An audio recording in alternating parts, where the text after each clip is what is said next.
గురుర్బ్రహ్మ గురుర్విష్ణు గురుర్దేవో మహేశ్వర గురు సాక్షాత్ పరం బ్రహ్మ తస్మై శ్రీ గురవే నమః. వరమభయముదారం పుస్తకం చాక్షహారం మణివలయ మనోజ్ఞై పాణిపద్మైర్దధానా శితవసనలలామా కుందముక్తాభిరామా వసతు శశినిభాస్యా వాచి వాగ్దేవతానః. శృతిస్మృతిపురాణానామాలయం కరుణాలయం నమామి భగవత్పాద శంకరం లోకశంకరం. సదాశివసమారంభాం శంకరాచార్య మధ్యమాం అస్మదాచార్యపర్యంతాం వందే గురు పరంపరాం. భారతీ కరుణాపాత్రం భారతీపదభూషణం భారతీపదమారూఢం భారతీతీర్థమాశ్రయే శ్రీ సద్గురు చరణారవిందాభ్యాం నమో నమః. మహాశీలరా, కార్తీక మాసం శివారాధన, దాని యొక్క గొప్పతనాన్ని మననం చేసుకుంటున్నాం. పవిత్రమైన కాలం చాలా పెందరాలే గడిచిపోతూ ఉంటుంది. కష్టాల్లో ఉన్నప్పుడు గంటలు నడవు, గంటల యుగాల్లాగా ఉంటాయి. మామూలు టైంలో ఆనందంగా ఉన్నటువంటి యుగాలన్నీ క్షణాల్లాగా గడిచిపోతూ ఉంటాయి. సహజం, అది లోక స్వభావం చేత మనస్సుకి బలం తగ్గితే ఆ కాలం నడిచినట్టుగా ఉండదు. అలా మనస్సు ఆనందంలో ఉరకలేస్తూ ఉంటే కాలం తెలియకుండా ఉంటుంది, కాలం అయిపోతూ ఉంటుంది వెంట వెంటనే. అలాగా కాలహ గచ్చతి అని కాలం ఆయుర్దాయం గడిచిపోతుంది. ఏదో పుట్టినరోజు అని పండగలు చేసుకుంటూ ఉంటాం మనం. పుట్టినరోజు పండగ చేసుకోవడం కాదు, అప్పుడే ఆయుర్దాయంలో ఏడాది అయిపోయింది అని హెచ్చరిక చేసుకుని ఉన్న టైంనైనా సద్వినియోగం చేసుకునేటువంటి ఒక హెచ్చరిక అన్నమాట జన్మదినం. అలాగే మనం కూడా ఒక్కొక్క రోజుకి వచ్చినప్పుడు ఈ రోజున మనం ఏం చేసాము అనేటువంటిది ఆలోచించుకోవాలి అని మన శాస్త్రం చెప్తూ ఉంటుంది. కిమహగం సాధునా కరవం కిమహం పాపం కరవమిటి అని ప్రశ్న చేస్తుంది ఉపనిషత్తు. నేను మంచి పనులు ఏమీ చేయలేదేమో, ఏదైనా పాపాలు చేశానేమో ఈ ఈ ఆయుర్దాయం కానీ ఈ రోజు కానీ. ఆయుర్దాయము అనేది చాలా పెద్దది. 100 సంవత్సరాల్లో 60, 70 ఏదో వాడి లెక్కను బట్టి ఉంటుంది. కానీ ఒక రోజుని మనం లెక్క పెట్టుకుంటే ప్రపంచంలో ఉండవలసిన వస్తువులన్నీ దీనిలోనే ఉన్నాయి. సృష్టి, స్థితి, లయం, అలాగే జాగ్రత్త, స్వప్న, సుషుప్తులు అన్నీ కూడా ఒక రోజులోనే మనం చూడచ్చు. నిద్ర లేచాము అంటే జాగ్రత్త అవస్థ, పడుకోవడము అంటే గాఢ సుషుప్తి అంటే ప్రళయం లాంటిది, స్వప్నం అనేది మధ్యలో వస్తూ ఉంటాయి, కళలు వస్తూ ఉంటాయి కలత నిద్ర వల్ల. ఇలాంటప్పుడు మనం ప్రతిరోజు కూడా అహరహర్ గచ్చంత్యః ప్రజాః విమాహ సౌమ్య సంపన్నో భవంతి అని ఏదో ఉంటుంది ఉపనిషత్ వాక్యాలన్నీ.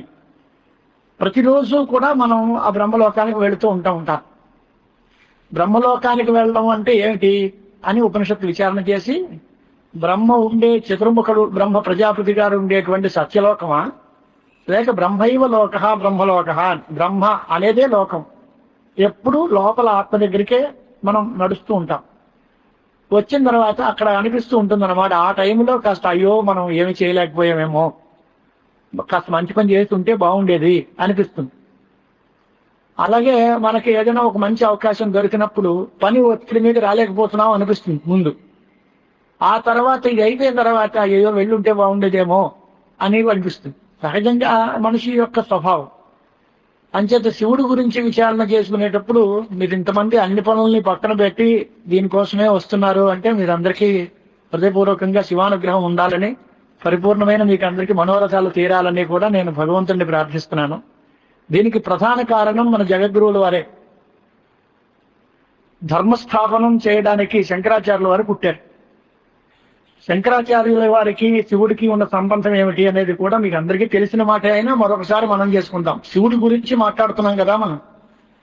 శివుడు కైలాసంలో పార్వతీపతిగా ఉన్నాడు. ఆయన దక్షిణామూర్తి అవతారాన్ని తెట్ట.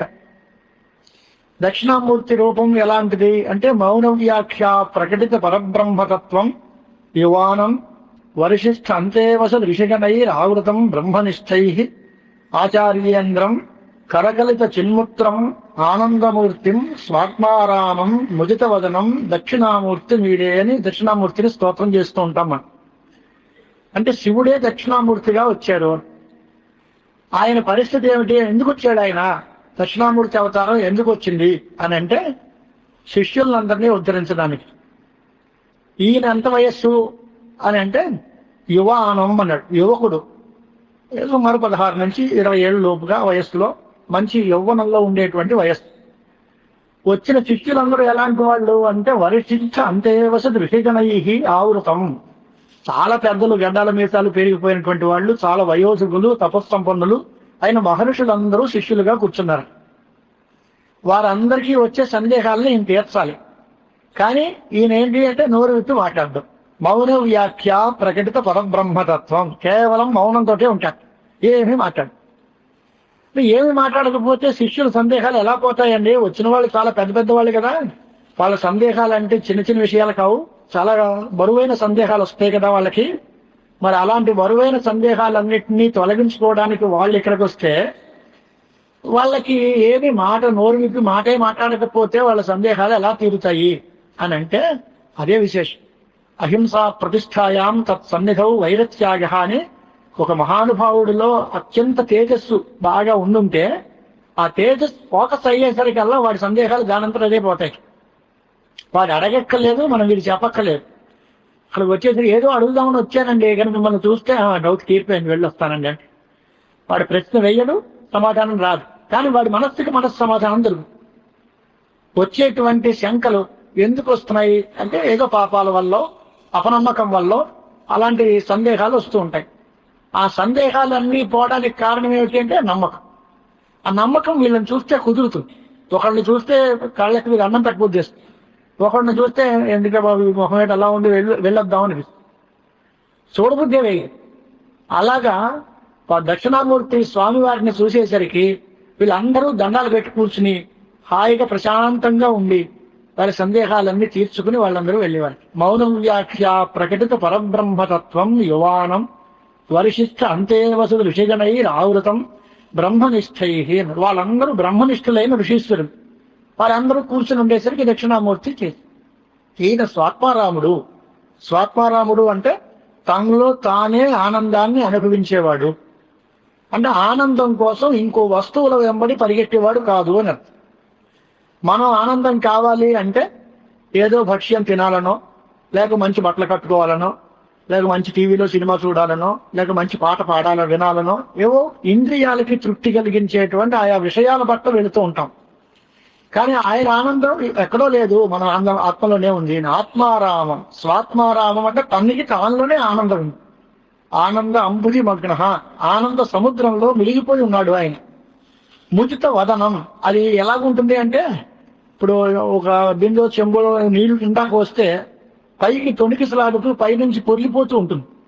అలాగా ఈ హృదయంలో ఉండే ఆనందం, పట్టరాని ఆనందం ఉండటం వల్ల అది వదనంలోకి రిఫ్లెక్ట్ అయిపోయింది మొహంలో. ముజిత వదనం, ఎప్పుడు చిరునవ్వు నవ్వుతూ మొహం అంతా కలగా ఉంది. అటువంటి స్వామి వారికి నమస్కారం చేశామన్నారు. ఆ శివుడు ఈయనగా వచ్చాడు. ఎందుకు వచ్చాడు అనుకున్నాం? బోధ కోసం. జ్ఞాన గురువులు వీళ్ళందరూ. మొట్టమొదటి కాలంలో సర్వజ్ఞుడైన కపిల మహర్షి గురువు, తర్వాత దక్షిణామూర్తి, తర్వాత దత్తాత్రేయ స్వామి వారు, తర్వాత శంకరాచార్యుల వారు. ఇవన్నీ వరుసగా గురు పరంపర. ఇలాగా దాంట్లో దక్షిణామూర్తి గారు శివుడు రావడానికి కారణం ఏమిటి అంటే అవతారానికి ప్రయోజనాలు అంటే అందరికీ కామనే. అవతార ప్రయోజనం ఎవరు చెప్పినా, విష్ణువు దశావతారాలన్నా లేక శివుడు 100 అవతారాలున్నా, ఏ అవతారమైనా అవతారానికి ప్రయోజనం ఏమిటి అని అంటే దుష్ట శిక్షణ, శిష్ట రక్షణ, ధర్మ సంస్థాపన, ఈ మూడే. ఏ అవతారాలు భగవంతుడు చెప్పినవి గీతల్లో చెప్పినా అదే మాట, ధర్మ సంస్థాపనార్థాయ సంభవామి యుగే యుగే అని. ఆ ధర్మస్థాపనం చేయాలి అంటే ఎలా చేస్తాము అని అంటే అవిద్యానాశం చేయాలి, అజ్ఞానం తొలగించాలి. కనుక జ్ఞానాన్ని ఉపదేశించుకోవడం కోసం స్వామి వారు వచ్చారు. అప్పుడు ఆ రోజుల్లో వాళ్ళు బాగుపడిన మాట నిజమే. కానీ రోజులు మారాయి. మనం వారి నోరు విప్పి మాట్లాడకపోతే మనకేమీ తెలిసే పరిస్థితి లేదు. కనుక కలియుగంలోకి వచ్చేసరికి ఆయనే ఆ దక్షిణామూర్తి రూపంలోంచి వదిలేసి మరో రూపాంతరం చెప్పి కలవు శిష్యై సహ చతుర్భి ఆచార్య శంకరో అవతరిష్యతి అని కలియుగంలో 4 శిష్యులతో కలిపి శంకరాచార్యుల వారు ఇక్కడికి కిందకు వచ్చారు. పుమర్థాశ్చత్వారః కిముత నిగమారుత్ప్రభృతయ ప్రభేదా వా ముక్తే విమలధర సారూప్యముఖరాః అలాగే ముఖాన్యాహోధాతు స్థిరమితి విమృశ్యాథ విబుధా విదుశిష్యాన్ హస్తామలక ముఖరాన్ శంకర గురోహ్ అని విద్యారణ్య స్వాముల వారు రాస్తారు శంకర విజయంలో. ఆ నలుగురు శిష్యులు ఎలా ఉన్నారట అంటే వాళ్ళు సాలోక్య సారూప్య సామీప్య సాయుధ్య ముక్తులు 4 స్వామివారి ఎదరకుండా నలుగురు ముక్తి రూపాలన్నీ 4 కూర్చున్నారా అన్నట్టుగా ఉన్నాయి. లేదు ధర్మ అర్థ కామ మోక్షములనే 4 పురుషార్థాలు ఈ 4 వ్యక్తులుగానో ఇక్కడ కూర్చున్నాయా అనుకున్నారు. పుమర్థాశ్చత్వారః లేదు ఆ 4 పురుషార్థాలని మనకి అందించేటువంటి ఋగ్ యజుస్ సామ అథర్వ వేద 4 వేదాలు మూర్తీభవించి ఇక్కడ ఉన్నాయా అని కూడా ఒక భావన చేశారు. అది కాదు, 4 ముక్తులు కాదు, 4 వేదాలు కాదు, 4 పురుషార్థాలు కాదు, పోని బ్రహ్మగారి 4 ముఖాల మిగిలినవి. బ్రహ్మగారికి 5 ముఖాలు ఉండేవి. 5వ ముఖాన్ని వీరభద్రావతారంలో 1000 కోటితోటి విధులు చేశారట శివుడు. ఆ బ్రహ్మ కొంచెం శివనింద చేసి ధిక్కారం చేయడంతో ఆ శిరస్సుని 1000 తాలూకు గోరి చివరి భాగంతో కొనగోటుతోటి ఇలా అంటే పోయింది ఆ శిరస్సు. అంత మహిమ శివుడిది. ఆ 5వ శిరస్సు పోతే 4 మిగిలాయి.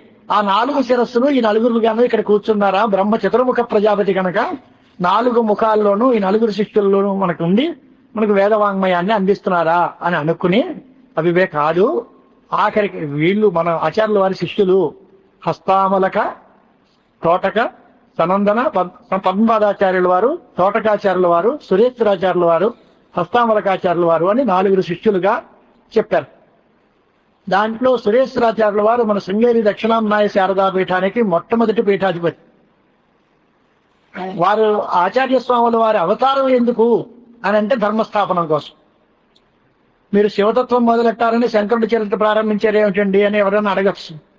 శివుడు వేరు శంకరుడు వేరు కాదు. అది మొదలు చెప్పదలుచుకున్న విషయం. అది శివుడే దక్షిణామూర్తి. ఆ దక్షిణామూర్తే తన మౌన వ్రతాన్ని విడిచిపెట్టి తాను ఆ వటవృషంలో కిందన మూలకు కూర్చునేటువంటి మనిషి కాస్త చోటు విదిలి జనం మధ్యలోకి వచ్చి జనంలో తిరిగి జనానికి సందేహాలు వచ్చినప్పుడల్లా వాళ్ళ సందేహాలని దూరం చేసి జనంలో భక్తి, శ్రద్ధ, విశ్వాసం వీటిని కల్పించి ఎవరైనా ఎదురు తిరిగి మాట్లాడితే వాడి నోరు మోయించి శంకరాచార్యుల వారు ధర్మస్థాపనం చేశారు. అజ్ఞానాంతర్గహన పతితాన్ ఆత్మ విద్యోపదేశై త్రాతుం లోకాన్ భవదవశిఖాతాప పాపస్యమానాన్ అంటారు విద్యారణ్యుల వారు. విద్యారణ్య మహర్షి మీద మనకి ఎందుకంత ఆదరం అంటే ఆయన వేదానికి భాష్యం రాసిన గొప్ప వ్యక్తి. శృంగేరి పరంపరలో ఆయన కూడా ఒక పీఠాధిపతి అయిన యతీశ్వరులు. ఆయన శృంగేరి దక్షిణాంనాయ శారదా పీఠాన్ని అధిరోహించినటువంటి జగద్గురువులు. మహారాజకీయ తంత్రం తెలిసినటువంటి పెద్ద రాజకీయ పండితుడు. హంపి విజయనగర సామ్రాజ్యాన్ని స్థాపించినటువంటి వ్యక్తి. అటు లౌకికం ఇటు వైదికం పూర్తిగా తెలిసిన మనిషి అన్నమాట. రాజరికం, రాజమంత్రాంగం అన్ని బాగా తెలిసిన వాడు. వైదిక ధర్మం కోసం హిందూ సామ్రాజ్యాన్ని స్థాపించినటువంటి ఒక గొప్ప మేధావి, గొప్ప పండితుడు. 4 వేదాలకి భాష్యాలు రాసినటువంటి గొప్ప పండితుడు. చాలా పరమ నిష్ఠాగరిష్ఠుడైనటువంటి వేదాంత పండితుడు.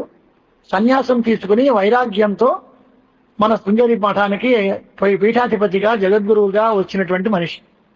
వారు రాసినటువంటి గ్రంథం మాధవీయ శంకర విజయం. అంటే శంకరాచార్యుల వారి చరిత్రకి ప్రామాణికమైన గ్రంథం ఏది అంటే మాధవీయ శంకర విజయం. మాధవాచార్యుల వారన్నా ఆయనే సాయనాచార్యుడు, మాధవాచార్యుడు అని పేర్లన్నీ ఆయన. వాళ్ళిద్దరు అన్నదమ్ములు, సాయనుడు, మాధవుడు అని. మొత్తం వాళ్ళిద్దరి పేరుతోటే వాంగ్మయం అంతా ఉంది. ఇది సాయన మాధవీయే అని రాస్తూ ఉంటారు గ్రంథాంత పుష్పికంతా. మాధవీయ శంకర విజయం మాధవాచార్యుల వారు. ఆయన చాలా గ్రంథాలు రాశాడు అనేక దర్శనాల్లో. ఆయన చెప్పాడు శ్లోకం, అజ్ఞానాంతర్గహన పతితాన్. అజ్ఞానం అనేటువంటి ఒక దట్టమైన చీకటిలో పడిపోయినటువంటి వాళ్ళు ఆత్మ విద్యా ఉపదేశం చేసి వాళ్ళని బయట పెట్టాలి అనే ఉద్దేశంతో స్వామివారు వచ్చారట. త్రాతుం లోకాన్ అంటే ఈ లోకములను రక్షించడం కోసం. ఏమిటి వాళ్ళకి వచ్చిన ఆపద? ఎందుకు రక్షించాల్సినంత అవసరం ఏమొచ్చింది అంటే వాళ్ళు పెద్ద దావాగ్నిలో చిక్కుకుపోయారట. భవదవ శిఖా తాప పాపస్యమానాన్.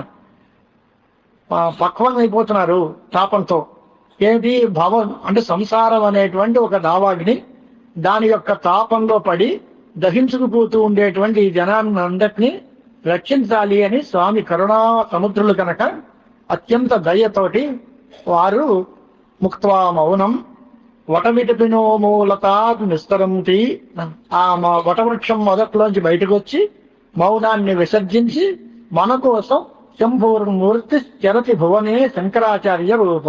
ఆ శంభువు యొక్క మూర్తే, ఆ శివుడి యొక్క మూర్తే దక్షిణామూర్తి స్వరూపాన్ని కాస్త పక్కన పెట్టి శంకరాచార్యులుగా మళ్ళీ భూలోకంలో వచ్చారు. ఇది అవతార కృత్యం. ధర్మస్థాపనం చేయాలి. ధర్మస్థాపనం ఎప్పుడు జరుగుతుంది అంటే మనం ముందే అనుకున్నాం. ఎప్పుడు త్రిపురాసుర సంహారం చేశాడు స్వామి. త్రిపురాసుర సంహారం అంటే ఏమిటి అని అంటే ఏదో పౌరాణిక కథ. తారకాసురుడు కుమారులు 3 ఉండేవారు. వాళ్ళు పెద్ద 3 పట్టణాలు తయారు చేసుకున్నారు బ్రహ్మగారి వరం చేత. ఒకడు బంగారు పట్టణం, మరొకడు వెండి పట్టణం, మరొకడు ఇనువుతోటి పట్టణం, ఇలా తయారు చేస్తున్నారు. ఆ పట్టణాల్లో వాళ్ళు ఉండి ప్రపంచాన్ని అంతటినీ పీడించేవారు. వీళ్ళని ఎలాగ సంహరించడం అంటే వాళ్ళకి ఎవరికి చేతకా లేదు. బ్రహ్మగారి వరాలు అలాంటివి. అలాంటి వరప్రదానం చేసినటువంటి ఆ త్రిపురాసురుల్ని సంహరించడానికి చాలా గొప్ప కొండం తవ్వి ఎలకను పట్టినంత ప్రయత్నం చేసి చాలా పెద్ద పెద్ద సామగ్రి అంతా తెచ్చుకుని శ్రీ మహావిష్ణువు బాణంగా తయారయ్యాడు. పృథివంతా ఇలాగ అందరు దేవతలు అన్ని యుద్ధ సామగ్రిగా తయారయ్యి మొత్తం ఒకే బాణంతో ఆ 3 రకాలైనటువంటి పర్వతాలు ఒకే బాణంతో చంపబడాలి. అది ఎప్పుడు 3 చోట్ల ఉంటే ఒక బాణంతో తెగవు. 3 ఒక వరుసలోకి వచ్చేటప్పుడు ఆ ఒక బాణం వేస్తే మనం రామాయణంలో చదువుకుంటాం కూడా సప్తతాళస్త్రమచ్ఛేదం అని 7 తాడి చెట్టుని ఒకే బాణంతో నరికేశాడు రామచంద్రమూర్తి అని.